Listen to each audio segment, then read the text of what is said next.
And we are live. Welcome to Mediaverse Podcast, the only podcast where I just get to sit down and look good. And here, as always, Chris. Hello. I am enjoying breathing 20% oxygen and 79% nitrogen and other gases, as usual. Why did I say that? I don't know. We were just trying to make it sound like a good intro for once. In today's news, we are going to be talking about some good stuff. Borderlands. We're going to talk a little bit of what happened behind the scenes with BioWare and Anthem, and our thoughts on, mostly our thoughts on the Joker trailer just premiered today, and the Endgame trailer, and discuss what Avengers just did recently when they just announced it yesterday, and also some other fine good stuff. So let's start off with the movie news. Joker trailer. Came out today. I just watched it. It actually looks really good. I was surprised. Yeah, no, I'm the same way. And I'm one of those people that's like, why are you giving the Joker his own movie? And then Warner Bros. Like, well, we feel like he ballots for his own movie.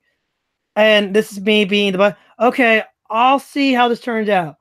So far, I'm liking it. This is going to be DC's first branding of the black label, and also its Worlds of DC branding.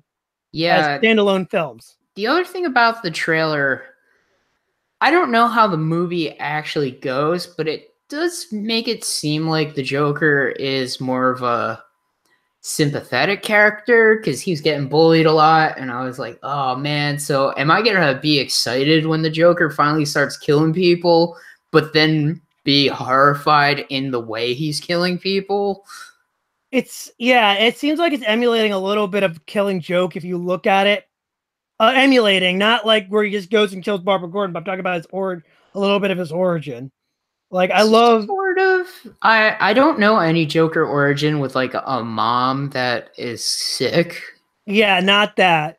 I'm just saying emulating. I'm not saying it's 100%, you know? Yeah. But I do love, there's this one line I love from the Joker though. And that clearly makes this movie kind of work a little bit. Joker doesn't even know his own origin. He just prefers multiple choice. Yeah. So, like, I know that. And also, speaking of Joker, I forgot to add this, but they just revealed the Gotham final look for Joker. I thought that was an April Fool's joke. Nope, they were 100% like serious. That literally happened in the show. Really? So that's actually going to be Joker and Gotham, the TV show? Yeah. Yeah, like they were like, no, this is no April Fool's joke. When they even showed it off. Huh. Why did they show it on April Fool's? I guess because Joker joke. Huh. I get it. Don't. This is the one thing we learned. Never put out anything on April Fool's Day. Remember when IGN did the Nintendo Direct? It looks so good for Nintendo Direct at the beginning. But as soon as I saw Link's crossbow granting and the Philips CDI games. Yeah, as soon as I saw Faces of Evil, it's like, wait, what's going on here? And then it just went off the rails. Tinder, Brazzers, all that stuff. Yeah. And then next thing you know, Avengers just showed off its new trailer, which I got to see. We get to see a suit that actually harkens back to the original Iron Man suit. Cool. Yeah. How much of the trailer do you think are dirty lies? Because apparently that's what everybody's saying is Endgame.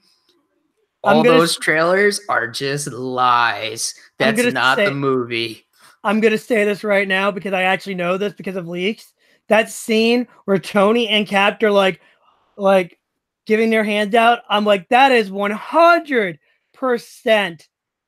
not going to be in the movie. Like, not the way it looks, because there's actually a scene where they go back to the original Avengers event and he's in his original suit and Tony's talking to him in an shield, in a shield suit or something. So that one I can guarantee. But Avengers did something crazy. They Y2K'd themselves. They ended the world in the year 2000. Yep. What kind of intergalactic time travel shenanigans are you talking about today, Kyle? Well, they just broke the records for most pre-orders within 24 hours, and the entire site broke down, believe it or not. Multiple sites, actually. AMC had a queue, Fandango had a queue, even some other sites. I know I thanks to a friend of mine, we didn't get tickets until Saturday, but Yeah, at least we got tickets for opening weekend. yeah, that's always a good thing.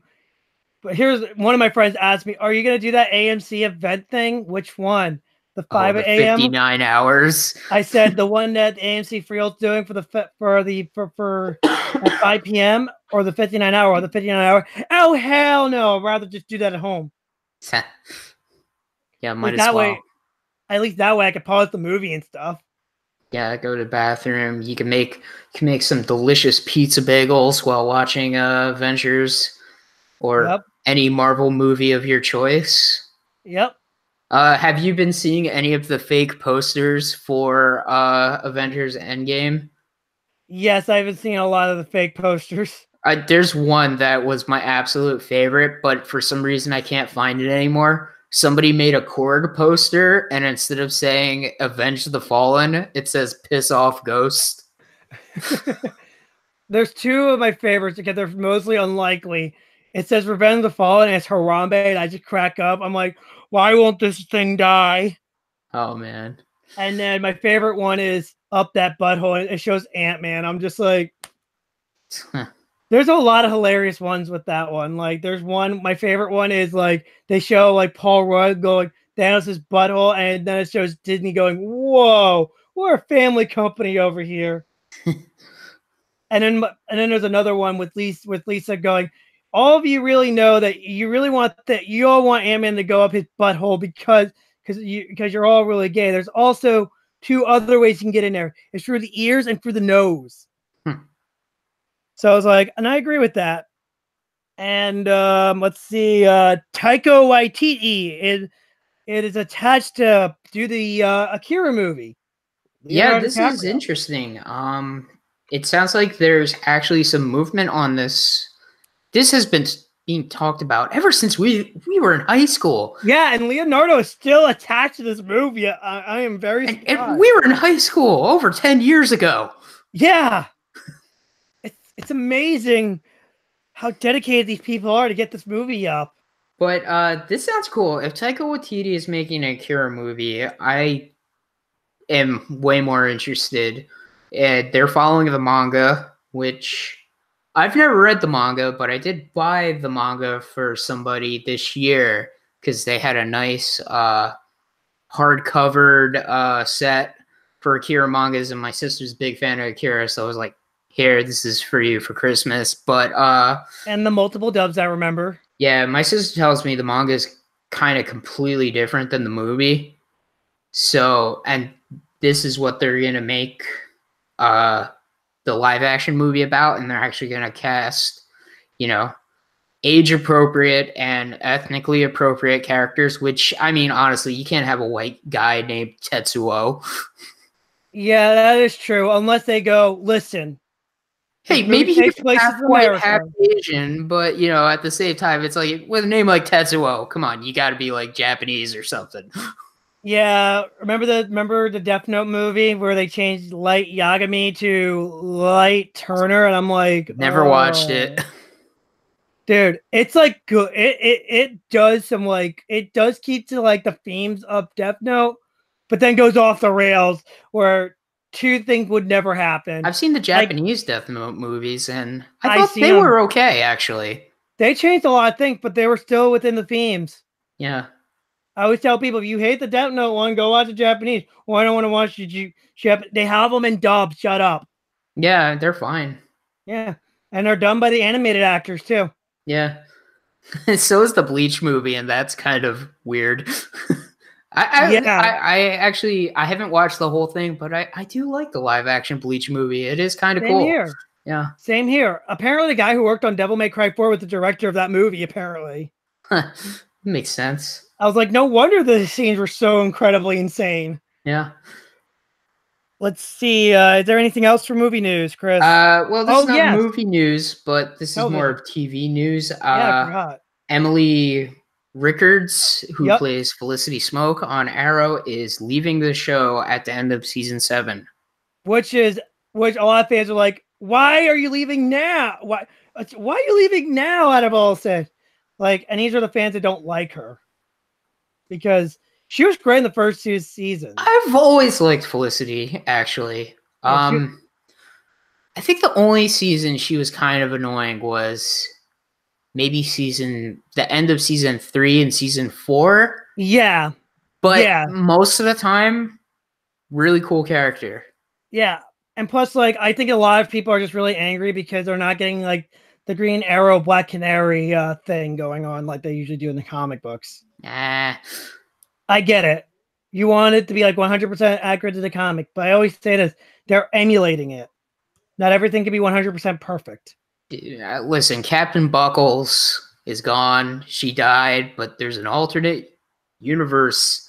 I hate when the Flash crap bleeds into the Arrow show because it's like, hey, wait, I thought Laurel died. Well, this Laurel is from an alternate universe. What the? God damn it, Barry. Yeah, no, but yeah, you know what's funny though? Speaking of God damn it, Barry, he actually recently was vaping on an airplane. Oh no.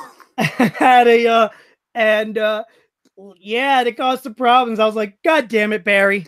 I literally wrote that as I shared it. Was he wearing a super hipster ski cap? No, I don't think a scarf. So. No, I know he wears a baseball cap. He's a big fan of the Dodgers. I know that. Okay. Well, so he's not like that super hipster. Well, but I just found vaping is not really a better alternative to cigarettes. It's still bad for you, kids. Yeah. The more you know.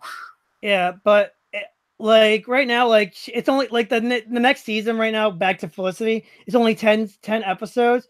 I don't know if they're gonna like squeeze her in at the last moment or whatever, but she might have. There goes my first time.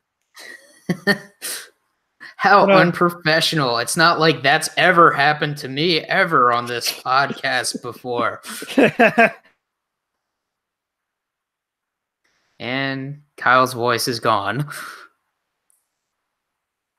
Still can't hear you, buddy. Nope, can't hear you. Can you hear me now? I can hear you now. Okay. So we had some technical difficulties. So I'm sorry, everybody.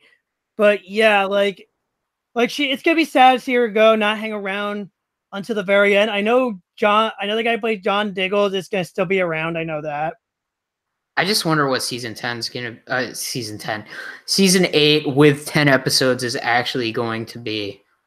Probably especially since Felicity is not there. They've been doing the flash forwards in season 7.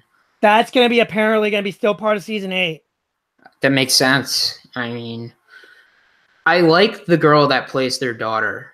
She's really cool in the flash forwards. And I can't hear you again, Kyle. Nope, can't hear you. Can you hear me now? I can hear you now. What's going on, Kyle? I don't know. I'm like I said, I'm sitting on my couch right now, and probably the wires or something. So, the deal with what I got. All right, let's move on then. So on to the gaming news. All right. This will be like probably Borderlands 3 trailer just came up. Looks great. By the way, Chris, how would you like a gun with feet that can walk people? I heard over 1 billion guns apparently. Dang it, only a billion. Borderlands 2 had a kajillion.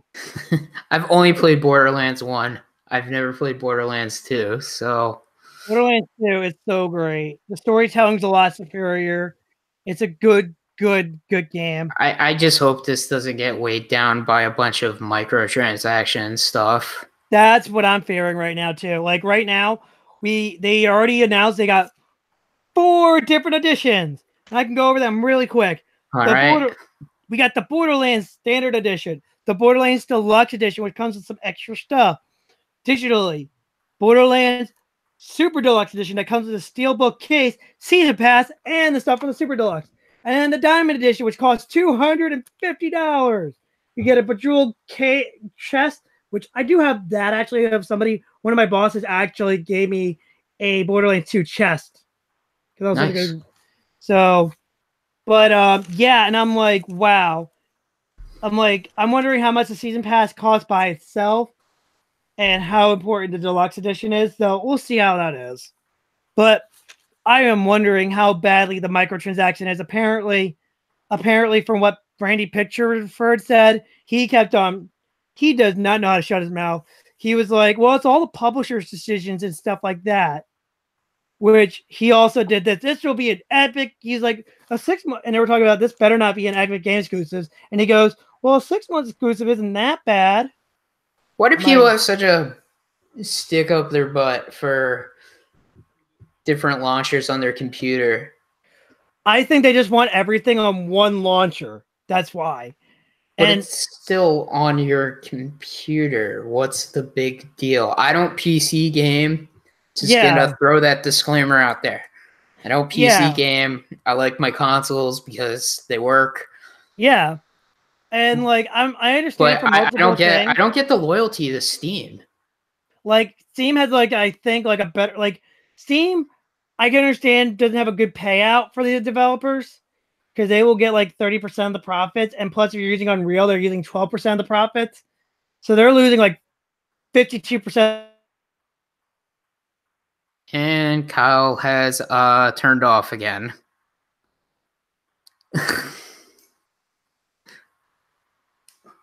You're still off. Still off. Still off. Oh, man. Yeah. Okay, you're back on. What's... I don't know. I think the wire just got cut again. So, okay. So I'll get this straight. Okay. I know it's 12% for Steam for all revenue with developed with Unreal Engine. That goes back to Unreal. And I know Steam will get a 37 to 38%, but depending on how well your game is, which sucks for the indie developers. Yeah. So, but Steam has a better you can have a shopping cart and everything. Epic Store doesn't have it. That's in their roadmap apparently. I'm like, how's that in a roadmap? It should be a thing for every store. Have a shopping cart so you put everything in once and then go, okay. So apparently when you buy stuff on Epic Games, it's one click, you're done. Is it that people like the achievements with Steam and Epic doesn't have achievements? I don't even know. I really don't know. I also know they don't have a review board. I know that, and that's very important. Because for me, being not a PC gamer, when I hear the hate for the Epic Games Store, it sounds weird to me just because it sounds better for the people making the games to sell them on the Epic Games Store over Steam, because for the most part, it sounds like the Epic Games Store is actually curated. There's more money going towards the developers. Yeah, which they get I think 8. They get 80%. It's they get 80% or something. Yeah. Yeah. Yeah, 80%, which is great for developers, which they don't understand. They need to get more profits. The more profit they get, the more they can put stuff out for games. Yeah. And I don't get the loyalty for Steam just because I see a lot of really crappy games people make fun of on Steam all the time. Yeah, and it sounds like, from what I hear, Steam will let anybody put a game on there. Yeah. There's a lot of asset flip games that people make fun of all the time on YouTube. So I don't get the loyalty for Steam, especially since either way you're playing it on your PC anyway. So, and a lot of people are saying, well, Valve should have gotten a competitor, but now you're like, well, there's your competitor, and now you're complaining about it. Does the Epic launcher not work well or something? The Epic launcher works pretty damn well, actually. Really? Yeah, it works really well. I think the problem is it's just the people one. It's like it's not everything that like Steam has made over the years. It's like a bare bone minimum apparently. I'll have to look into it more Yeah. just to get an idea for myself because I haven't even took a look at it yet. But right now, as of right now, people just want Steam, but now like everyone keeps saying like, well, Steam should have competition. Right now, the only way Valve can get like the competition is Half-Life 3. Oh yeah, and Randy Fipper said the day that Valve makes the announcement for Half-Life 3 is the day I will literally end my exclusivity deal, a 6-month exclusivity deal with Epic. I will make it happen immediately. He's been kind of like leaving hints about Borderlands during PAX East and everything, but at the same time, oh my god, he was just like trying to, but the game will be coming out September 13th, but it's gonna be Of exclusively this year? Yep, this Oh year. wow. Holy crap, Yeah. that's soon. Yeah. Which they're like, huh, are they trying to Fallout 76 this or Fallout 4 this? I would assume they've been working on this game for a while. They've been. But speaking of work, that actually the perfect segue to our next topic, the Anthem development story behind the scenes. Well, go into it because I don't know too much about this. Well, So I do what know, happened? originally this game was going to be called Beyond, but they couldn't get the IP rights for it, and they just kept Anthem as a placeholder. Although that sounded better than the Dylan project. Like that's literally they were calling. They were going to call it the Bob Dylan of video games. The Dylan Project. That sounds like a canceled CW show. Actually, that sounds like a canceled WB show. Oh my god. Yeah. It's so hard being at high school, but it's okay because I'm actually 25.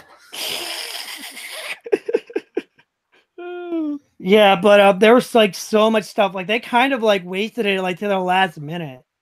Like they didn't really start developing it until like last year. Like they had all these ideas, like exploring planets like No Man's Sky. Hilariously, a lot of YouTubers were like, one YouTuber, he was like, "Man, I would love a game where you could explore space like that." There was a game like that. It's called No Man's Sky. They just updated it like that.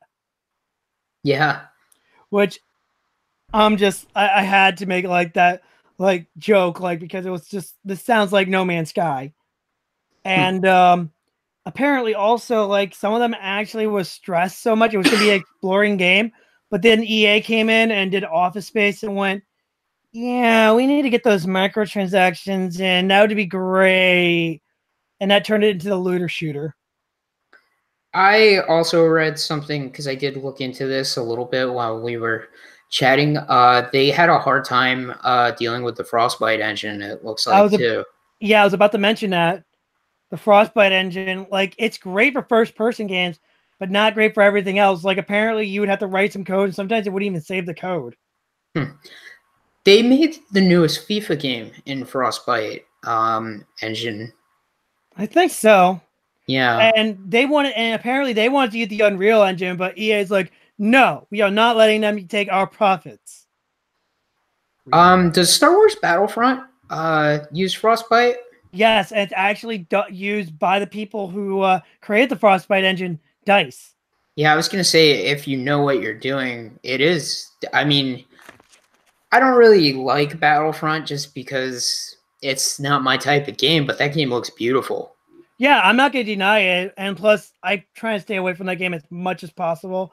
And when people say it's great now, I'm like, yeah, but that game ruined itself. I'm sorry. Is it better than the PS2 one, though? Yeah. Is it better than the one that came out like a couple years ago? The True Kings? Yeah, because that PS2 one is fun. Yeah, no, I agree. I love that PS2 one. I love playing it so much. I might go pick that up. Yeah. Who knows? We could start a LAN party.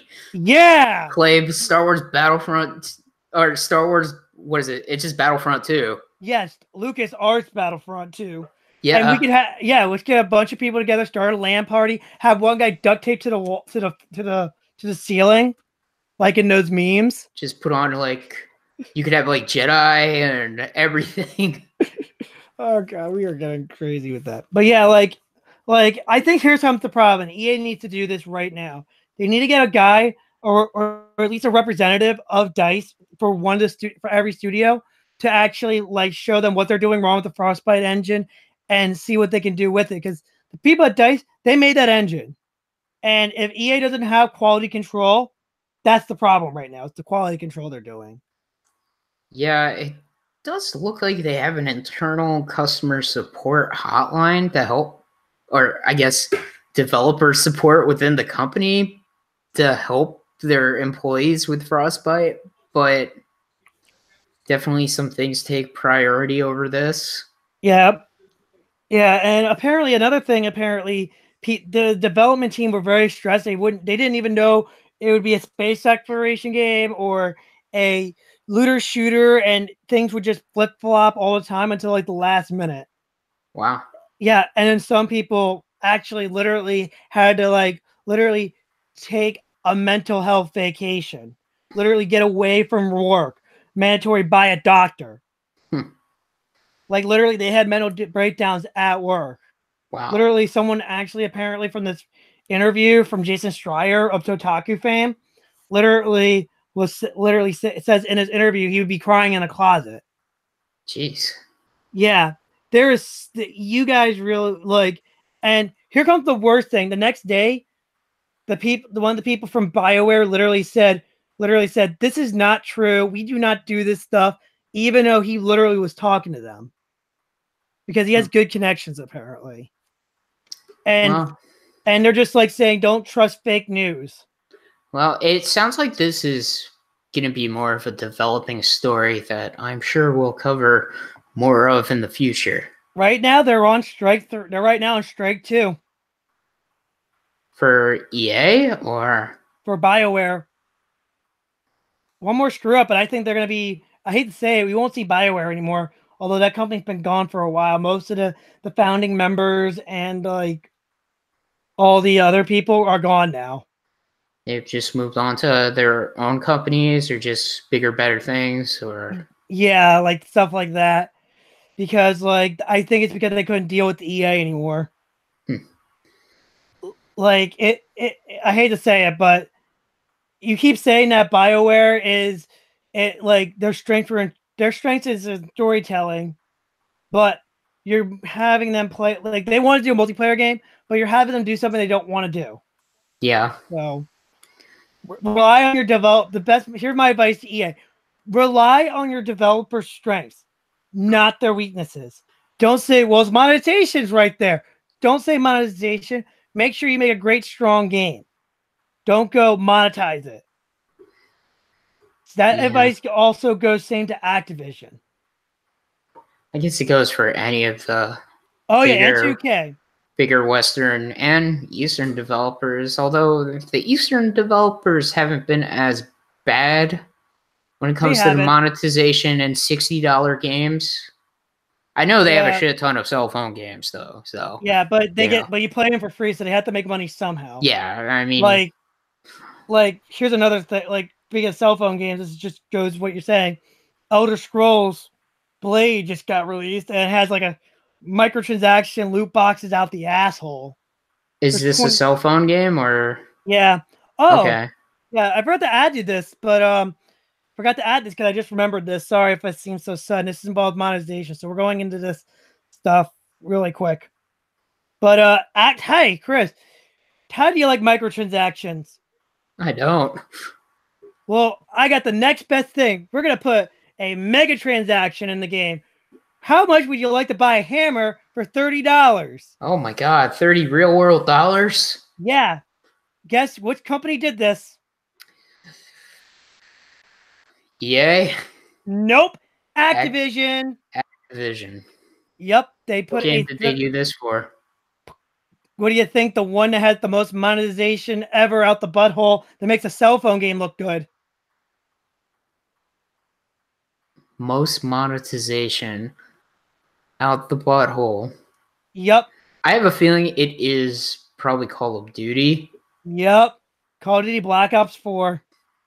I was going to say Overwatch, but I know Overwatch is only cosmetic. Well, they just give out their DL. They give out their stuff through like, through updates. Right. So, They're more safe to me. Hmm. But yeah, I saw this. I was like, no, this is not real. I went into other things and I was like, why are you people still playing this game? You guys bitch about how much you complain about the monetization. Oh, by the way, this hammer also gives you tier skipping and also other things, but you get a great hammer. This isn't a microtransaction. This is a mega transaction. This is starting to become half of your game. This just proves like they're trying to get anything and anything to get their money to get money, because we saw what happened last time. We saw the big layoff because they didn't realize their full potential. Yeah. So the only game I have seen them do monetization, it was Shadow Die Twice. Which I'm really surprised it doesn't have monetization, because hey, Spyro Reignited didn't have monetization in it. Yeah, but if it did, I think they get a lot of backlash saying, come here, get this game from 10 years ago. Why do you think we need monetization in it? And they'd be dumbfounded by it. Anyway, what else we got, Kyle? Well, this is the last thing I'm going to put down here, and then we'll go to the main topic. All right. Which is a third-party developer is putting voice chat in their third-party controllers. For what system? For the Switch.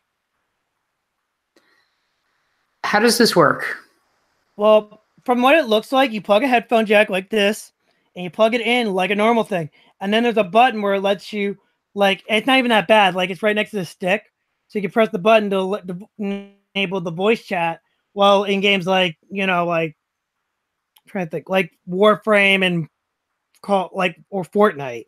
And it's not even that bad. It only costs like $25, and it comes with faceplate flopping. I guess you have to see how it actually works. Why is Nintendo always dumb with something? He always gets so close, but then their system's lacking something. It's like this, Nintendo, the Switch, 10 feet, 10 foot, 10 steps ahead. And then we're going to put it on your cell. We're going to put voice chat in your cell phones. Yeah. 10 steps back, then 20 steps backwards. It's like stuff that everybody's been doing for years. Nintendo is always late to the party with. Yeah, like I remember like watching Did You Know Gaming, like Shigeru Miyamoto asked, what is online like? And I'm like, I don't know. When developing the Wii U. Didn't the Wii U have voice chat though? No, it didn't. Are you sure? It had that little phone thing.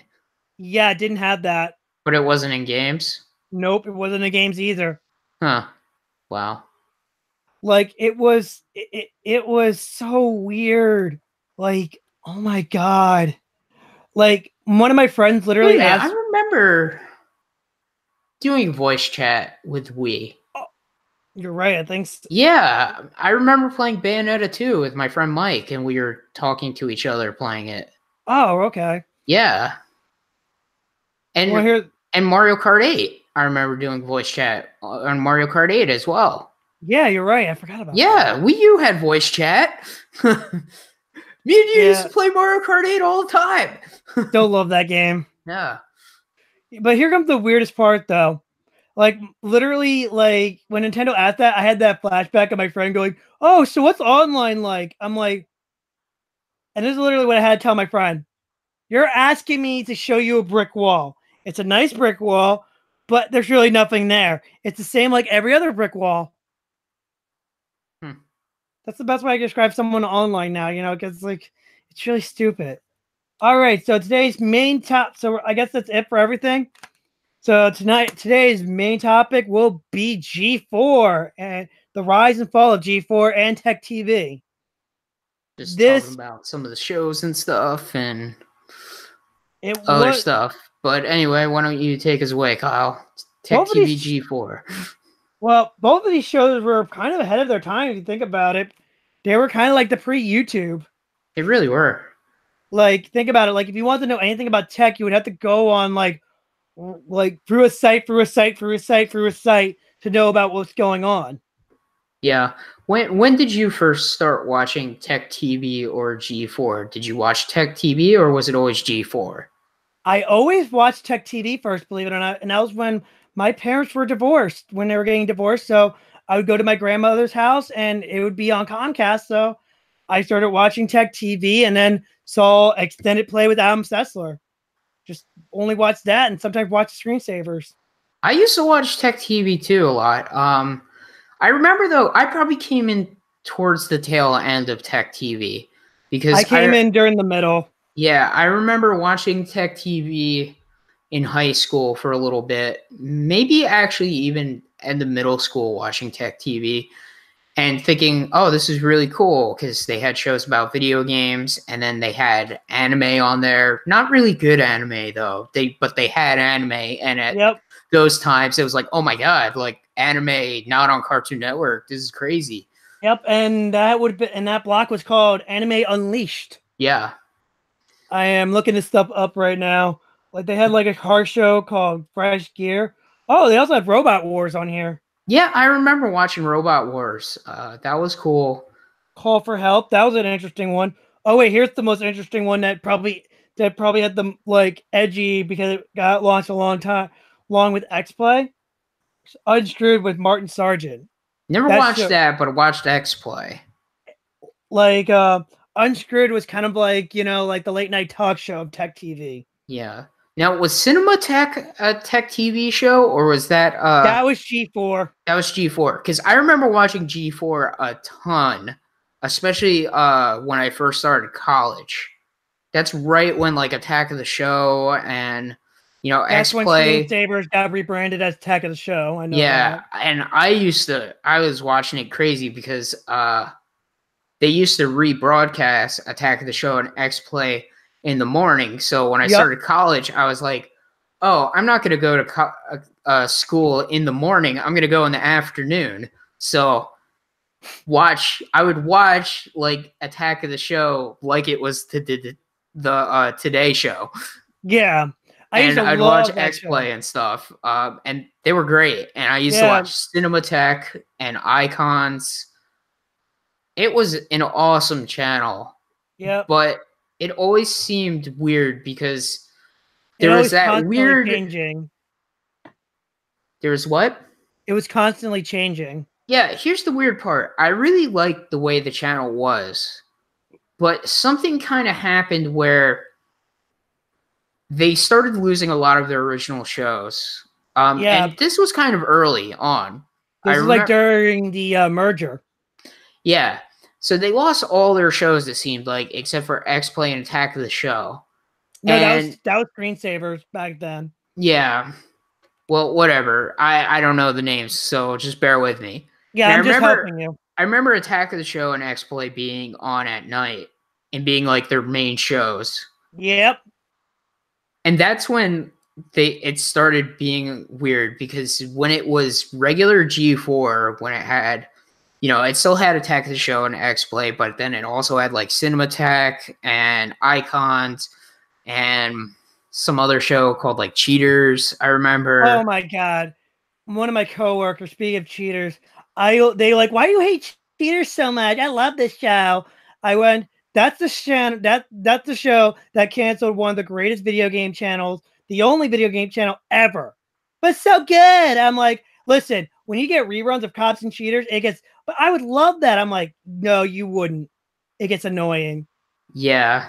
There's monetization. Wasn't there? I thought there was a video game show called Cheaters, though. What am I thinking of then? Cheats. Okay, Cheats. I'm thinking of Cheat, then not Cheaters. I had two hosts, Corey Ralph, and then people got really mad because they changed it to a female because they were like, oh, we need to get a female for our male demographic. That's why Kristen Holt got or Kristen Adams, her name is, now she got married. I used to watch it with Kristen Holt. I never watched it with the dude. Yeah. Corey Adams, he was really good because what he would do is he wouldn't be confined to the studios. He would actually go out and like go to arcades and stuff and do shoots there. Yeah, I never remember that. I just remember the girl being the host, and she was pretty funny sometimes. But yeah, no, I liked her. Like, there's nothing wrong with her. Like I'm just saying what I know from what I did, from research I done. Yeah, so I remember the show being really cool, a lot of variety and stuff. Then all of a sudden it changed where, they were in love with heroes. Yep. it was just Star X-Play, Trek, Attack of the Show, and then it was whatever was syndicated, Heroes, I guess Star Trek The Next Generation, and Cops. and the occasional Ninja Warriors, which was actually pretty good.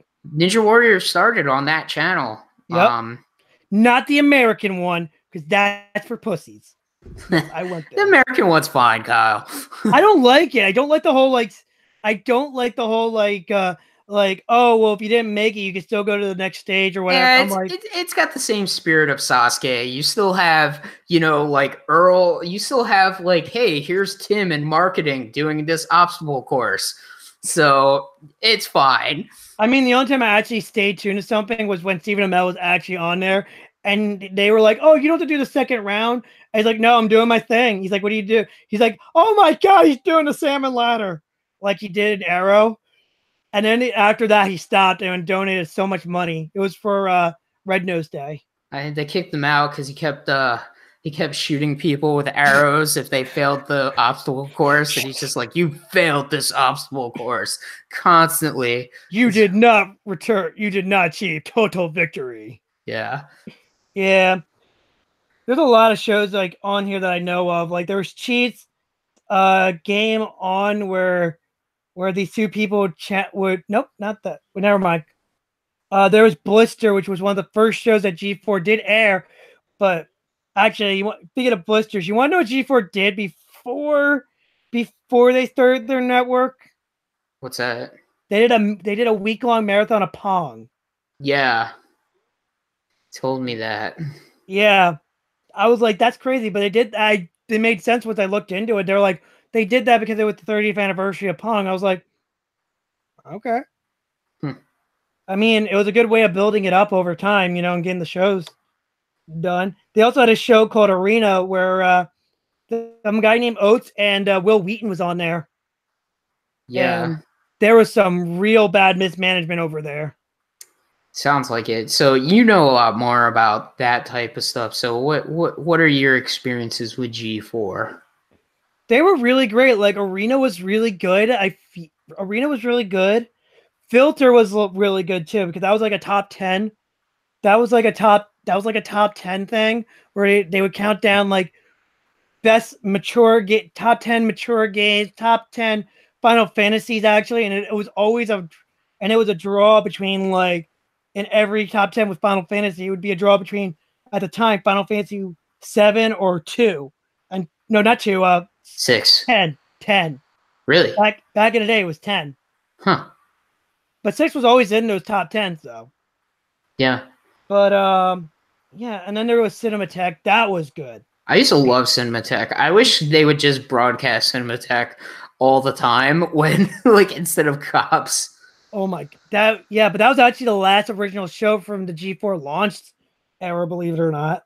Yeah, because before you got like a broadband connection, it took forever to load a game trailer. Yeah, so I used to love Cinematech just to see all the stuff coming out because that was like some of the ways. Like I found out a lot of things from G4. Like most of the games I know are from G4. Blood Will Tell. That was the one I found out from G4, and it got a 2 out of 5. Yep. That's just an example of niche stuff, Yeah. Shadow Hearts was another one. Yep. Then I played it later down the line. So without G4, I would not learn half of the JRPGs I wouldn't know right now. Sweat was a sports game news thing. Pulse was like the news show. Like when I was ever at my dad's house, I would always see him on a Friday night. And then I would watch this. I would know all about the news stuff every other week. So, and that's where I met Kevin Pereira on there. Right.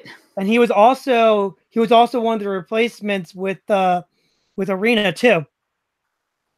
And also my favorite one, this is actually I think I like better because this is where we based our reviews on, is Judgment Day. That one was one of my favorite ones. I liked it almost as much as I loved X-Play because it felt like two guys just talking about video games, giving their thoughts out, just like how you and me are. I guess. I don't really remember Judgment Day that much. And it was done by Tommy Tallarico, who did a lot, who does the video game for live, and Victor Lucas of Electric Playground. Yeah. And this one I really love, G4TV.com, not the website, the TV show. Right. This one was really good because this would act like a radio talk show, and they would go on G4 forums to talk about the first topic of the day, and they would talk to people and schedule like a call. So they would probably call you or me or something. If we leave our phone numbers or whatever, and they would say, "Hey, we saw you on the forum right here. Would you want to talk about it?" And they would answer the phone and be like, "What's up?" I think that was late 90s, not early 2000s. No, it was early 2000s. Okay. Okay. So yeah, that was really interesting. And another show that was made in Canada that's still miraculously still in its very days, the Electric Playground. Wow. That show used to be on Canadian TV a lot, and that show was so amazing. I loved it. Like they would have people from a lot of the industries, like Jeff Keighley was on that show, Tommy Tallarico was on that show, which forgot to say this. Tommy Tallarico is now the CEO and president of Intellivision. Neat. Yeah. Which is, and they're making a simple video game console, and they would just go and do simple video game console for the audience of intelligence and television, 70 and up. Yep. Also females. They literally did marketing. Apparently females like video games because they're on their phones a lot. I was like, I was just like, I was literally listening to this interview, so I was like, oh, that was on Re-Res. Yeah, let's see who else. Oh yeah, Jay Raymond was on there, who actually helped create the Assassin's Creed, and now is the vice president of Google's video game division now. Yeah, cool. Yeah, and believe it or not, that show is still going strong on YouTube. Nice, which is great because it's something nostalgic, but Victor Lucas, he really wanted to make a show about video games. And that show launched in the early, late 90s, believe it or not, Chris. Yeah, so now I think I went down through all the G4 stuff. Besides cheats, now we're heading to the second era of G4. Okay. So they had... Oh, yeah, I forgot about some of this stuff. I'm just looking through this stuff. So during the second era, Screensavers was told to, no more tech stuff. We're going to talk about pop culture and video game stuff, and they wouldn't even take live calls anymore. They were told to do pre-calls. So that show is going down the tube and everything. So they decided to rebrand it to Attack of the Show. Right. Okay. So I think I remember more of the second phase than I do of the first phase. Everybody, I think, remembers more of the second phase than the first phase. Yeah, because the first phase seems like it was kind of short-lived. It was super short-lived. It was like 2 years. Okay. And apparently, from what I did some research from Tech TV side, apparently they were getting less viewers too. So they were like, "Oh, let's buy and merge." Yeah. And then we could get on DirecTV. The purpose of the Tech TV merge was to get on DirecTV. Right. But then in 2012, DirecTV dropped them due to low viewerships. Right. 2012, I was done watching with them probably by then. Same here. I probably dropped off for around 2010. Yeah. Maybe even 2011. No, it was definitely 2010. I probably stopped watching. Yeah, I literally, once in a while would go on, and this is when 2012 happened. I watched X-Play, and I go, wait, Blair Herter's hosting X-Play? Huh. What blasphemy is this? Blair Herter and Morgan, what is going on here? And I was literally so confused for a while. Then I found out Adam Setzler got fired apparently years later. Yeah.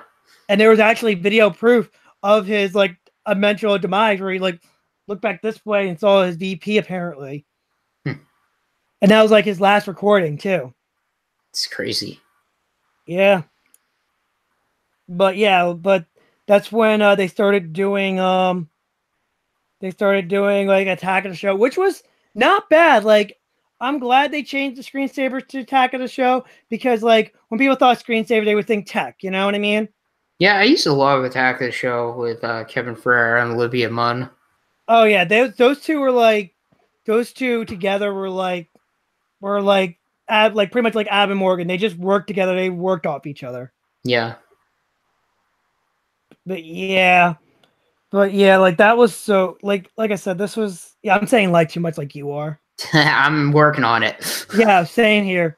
Hey, I believe we're making fun of each other. Yeah. So yeah, I'm looking like I'm right now on the Wikipedia right now. So during the second era, Charles Schwartzman, the guy who created G4, he didn't want to do it. He did it. He saw it as like pursuit of the dollar sign, which is fine. You know what I Yeah. mean? All great stuff comes from that, from Pursuit. Right. But he got fired apparently and got replaced by this new guy, and he wanted to change it to an all male oriented channel like Spike. So yeah. But hilariously, though, looking at the viewership, apparently G4 X Play was their highest rated show. I can believe it. I always, it's weird. I liked X Play a lot, but then when X Play became more of like a primetime show, they would show, Attack of the Show, then X Play. When X Play became a show that they played at night, that's when I started not liking X Play. Yeah, they started having like that. We have brutally honest reviews 5 times a week, and then they were like, "Oh, let's go down to 3 times a week." And also, they realized it wasn't working. Yeah, I used to like X Play more when it was kind of, they'd review games, but then they'd also have those like skits and everything. Yeah, I love those skits. It was a lot more fun. It was more of like a video game review / variety show in some ways. Yep. I remember all the funny characters like Ratty the puppet. I meant Ratty the foul mouth puppet. It's gonna suck, bitches. Oh god. And also Johnny Extreme. I remember when Adam Sessler dressed up like some weird kind of racist Asian man. God. Yes, in I like remember Japan. that. Oh Yeah. he did that. And then when he actually got to Japan, he got really racist. I was like, oh god. Yeah, this is when G4 started getting like like during the second era, they were doing the heroes and stuff like that. Oh, and Ninja Warrior, which I still think was probably the right direction of talking about like pop culture and everything, because people love the Japanese stuff. Yeah, Ninja Warrior was great. Yeah. Also, I'm trying to look down here. They also had their own little morning anime hour for kids called the Action Blast Block. That's where I actually would watch like the super short episodes of Transformers Cybertron. Yeah, I remember watching Transformers Cybertron on G4 as well. Yeah. And here's something really funny that everyone probably don't even remember. Remember the Marvel animes? Yeah, I do. They were aired on G4. Yeah, and they were so in love with the heroes actors that they got the guy that played Peter Petrelli to play Wolverine, who is the worst voice for Wolverine I've ever heard in my life. Don't worry, Chris. Don't worry. They fixed it by replacing him with Wolverine in X-Men with Steven Bloom. I know, but that anime is like ruined just because it's his voice. Yeah, but what's even funnier though? They brought him back. It's like, oh, it's the same anime style. So they brought him back for Blade. I was like, Ironically, you can watch all those on Crackle right now. They did get the guy who plays Iron Man now is continuously, that guy for the anime continues to voice Iron Man to this very day. Really? Yeah. That guy actually did a decent job. The Iron Man anime actually had a better voice than Wolverine. Did not sound right for me. Yeah. You're definitely right on that. Steven Bloom does Wolverine great, and whoever did him back in the day in the 90s did Wolverine great. Yeah. You mean the Australian? No. The guy from the 90s cartoon. Yeah, he's from Australia. Oh, is he? No, you're thinking of he's that from one. Canada. He's from Canada. The Canada. You're thinking of that pilot that was one time. Yeah. For some reason, you remember that one. That one pilot that didn't even air on TV was Stan Lee doing the narration. With Wolverine, that's like, I'm not an X-Men, or whatever he says. The irony is though? What? they got a real Australian to play him in the live action movies. Yeah, well, he didn't. He does a better job. He wasn't like koala, boomerang, didgeridoo. God, he was regular. He was doing a good voice. Yeah. All right. Let's see. All right. Let's get to the demise of G4. When Adam Sessler got fired, that's where I was like, yeah, this is where it's gonna go, isn't it? I wasn't even watching when this happened. I remember hearing about this years later from you, of all people, where you're like, hey, did you know like Adam Sessler got fired on air on X-Play or something? Not like literally on air, like literally off after he got, you know what I'm saying? But there was proof that if you watch the video, like you could see it, you know what I mean? Yeah. So what exactly happened? Well, apparently there was rumors about it, and I watched the Pointless podcast. I listened to the Pointless podcast with Kevin Pereira and Adam reminiscing about the good old. Yeah. And apparently most of the staff members, the upper echelon, were gone, and there was one guy left. There was this one guy that literally just hated him and went, "You're fired," literally behind closed door. And they were like, well, please sign this, and you're not allowed to talk about what happened until 6 months later. Ironically, that's when the channel was closing. Apparently they were just like, he was like, oh, if you do anything, could you be put it by our PR person? Right. Any comments? Adam Sessler had to sign an NDA. Yep. Which is standard for any type of TV thing and YouTube thing now, which is weird. But yep, it is. Anyway, so this was the beginning of the end of G4, although it was already circling the toilet drain. Yeah, this was from like this point. This was getting the circling, and then Kevin Pereira announced, like literally, I think. Let's just say before Adam Sessler got fired, they were in the big part of the ball, but then when he got fired, they were getting to that like small part going down the hole. Yep. And they also had pillows ready, going, shh, but it's a relaxing pillow. I couldn't believe Kevin Pereira said that. But now this is where even Kevin was like, heard about the rumors and everything. And they were like, oh, we're just going to tell people that you just left of your own accord. Wow. Yeah. That doesn't show that to me. I was like, yeah, the way you're saying it, it's like, nope. I'm going to leave too. Like I think Kevin was like, yeah, I have a feeling my time here is gone. And he was getting there anyway, because he has his own like thing called Super Creative. So he left like a month, and apparently they loved him more, so they gave him an entire month dedicated to him. Yeah. Apparently he didn't show up for the last taping of the show he was going to be on. Yeah, he was like, oh, no. He's like, I'm already done, guys. See you later. Yeah. Although I got to say something that was really funny, though, that happened weeks before the taping of the last show. But yeah, and then his last appearance on G4 was literally him just covering E3. And I'm like, well, that's cool, him covering E3 and everything. This will be his last appearance. And then that's when it started circling. And then they had another CEO come in. And what he was doing behind the scene was, oh, we're going to turn G4 into the Esquire network, metrosexual channel. I remember you telling me about this when it actually was happening and just being like, What? Really? Yeah, I remember. The Esquire network. Yeah, it's for those metrosexual males out there. I had to look into this first, and I was like, and the irony of that is that didn't even last. It only lasted for like it only lasted 5 years.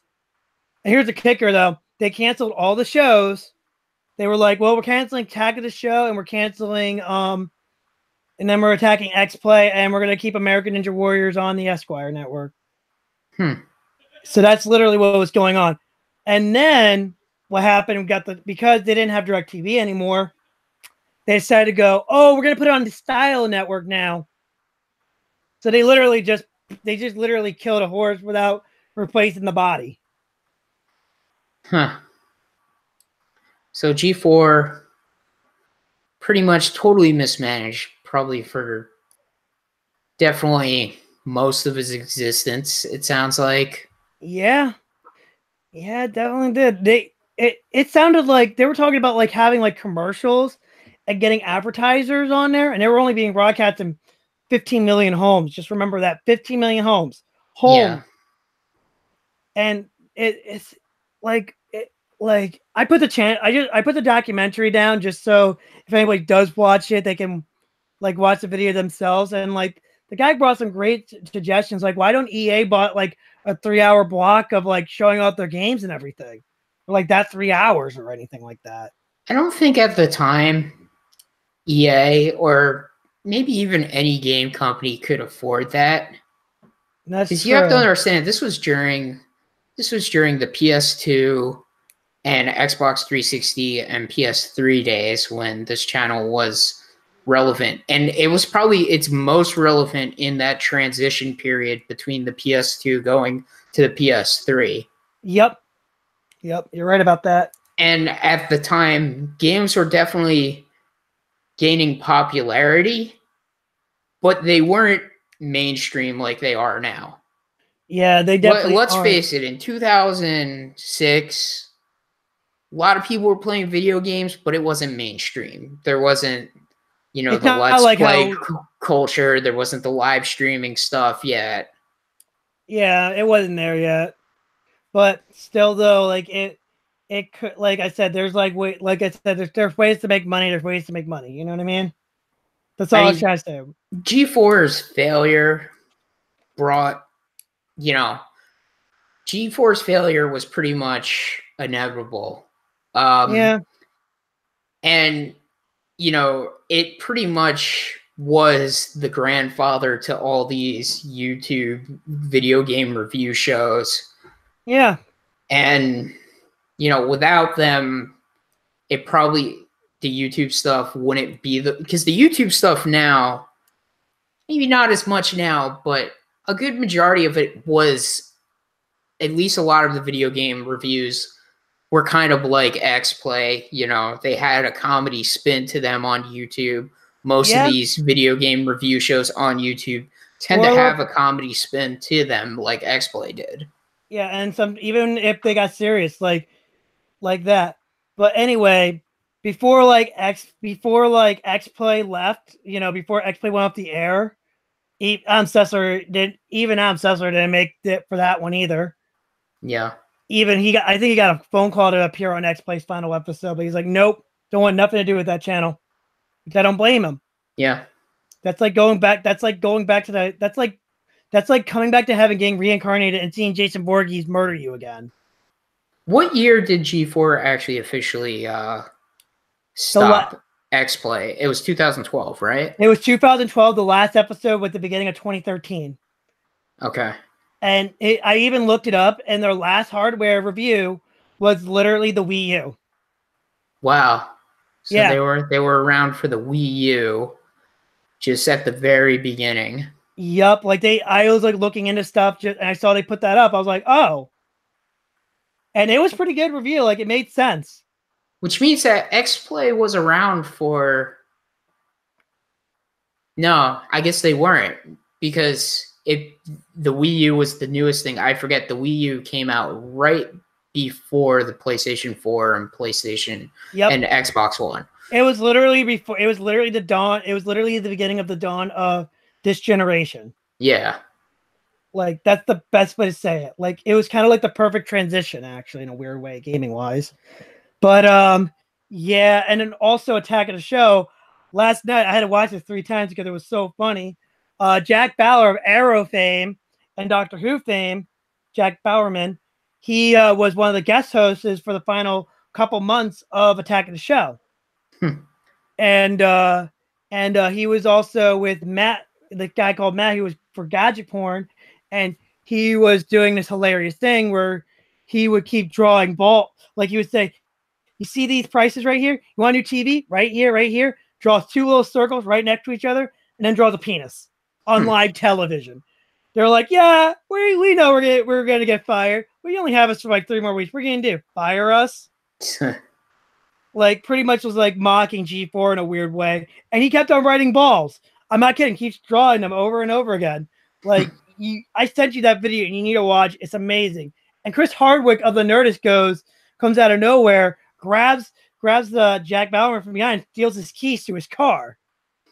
He's like, "Wow, I don't like where that's going." And he just keeps going hysterical and keeps drawing them. Even you can tell the guest star was having fun with this and just laughing because even he knew G4 was going down the drain. Yeah. Like you could tell. And then Chris Hardwick out of nowhere goes, "Wow, this podium looks great. This podium looks great for the nerd." It's like, "Get out of here!" You really need to watch it. It's very funny. I enjoyed it. I mean, G4 was kind of YouTube culture before YouTube really took off. Yeah. At least for in the video game space, they definitely were doing all the things you see on YouTube before YouTube was really the thing it was. Yeah. Apparently, a lot of people now are they're trying to make spiritual successors on TV, or on YouTube now. Believe it or not, hilarious. You want to know what the hilarious thing about Attack of the Show's final scene was? What's that? They gathered everybody they had over the year except for Kevin and Olivia because they couldn't make it, and they had all the stuff set up. And apparently, from when I saw the X Play 1000 episode, you saw a little bit the Attack of the Show area, and they were filmed in the same area, the small corner. So they're filmed in the same studio right next to each other, literally. So they could literally turn the camera around, so it would save them time and space. And they showed everybody getting together, and all of a sudden, the original host of Screensaver wakes up and goes, "Oh no, we got bought up by a video game channel, and they wanted us to talk about cop culture, and then they rebranded our show." And they're like, "Why does my mouth taste like hot dogs?" Because Olivia Mum would eat hot dogs. That's right. So they would make jokes and stuff, and they're like, "Relax, let's do our job." And they're like, all of a sudden, you hear the theme song from Screensavers, and you see them getting jetpacked going to the Tech TV skyscraper in the sky in the future.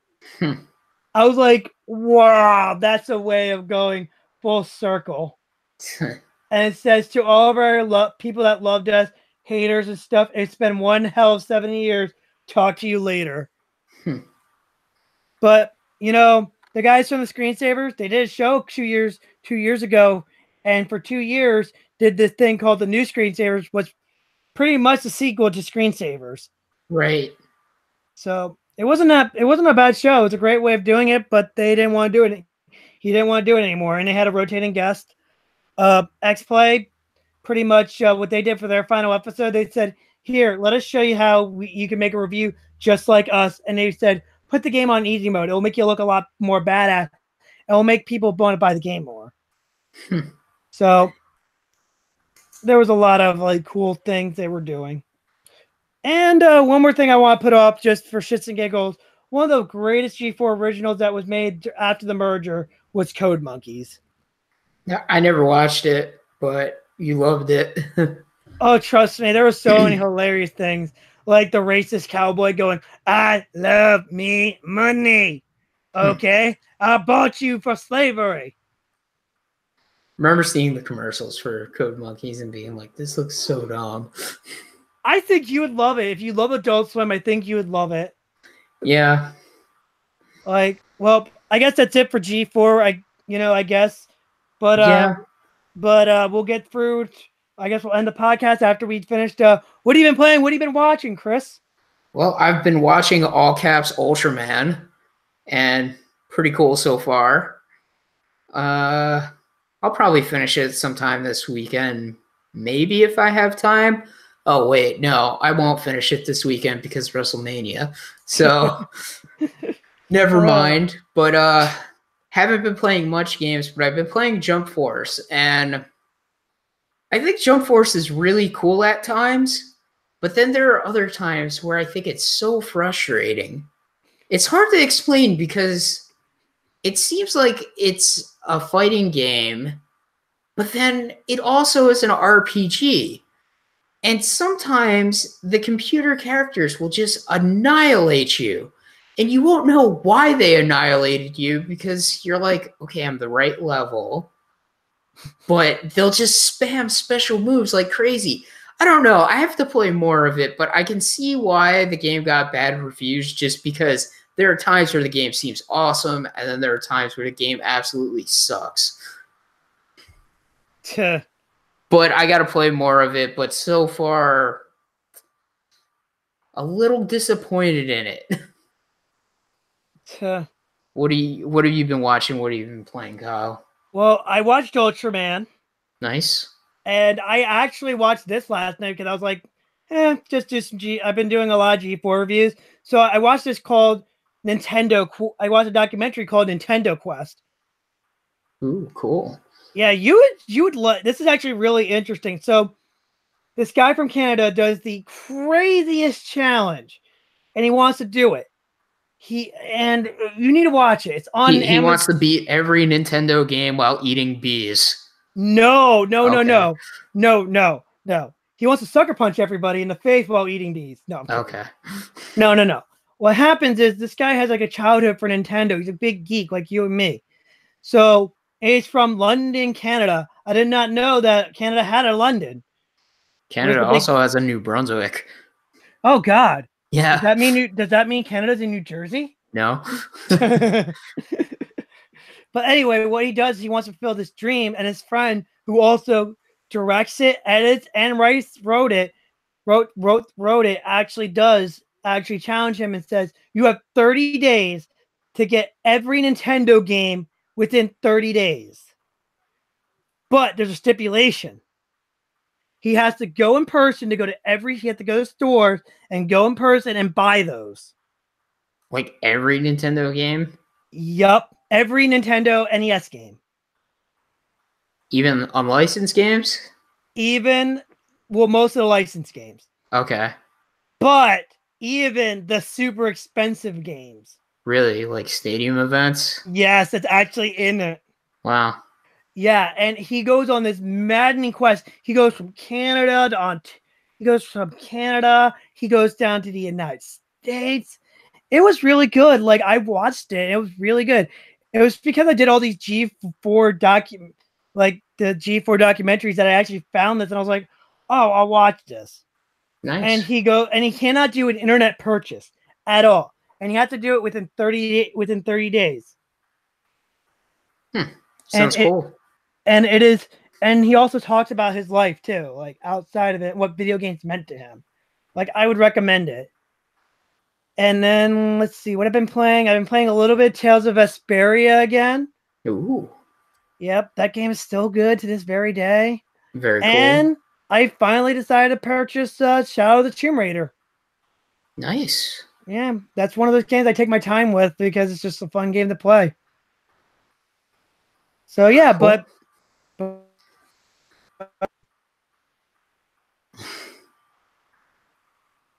You're not. I can't hear you, Kyle.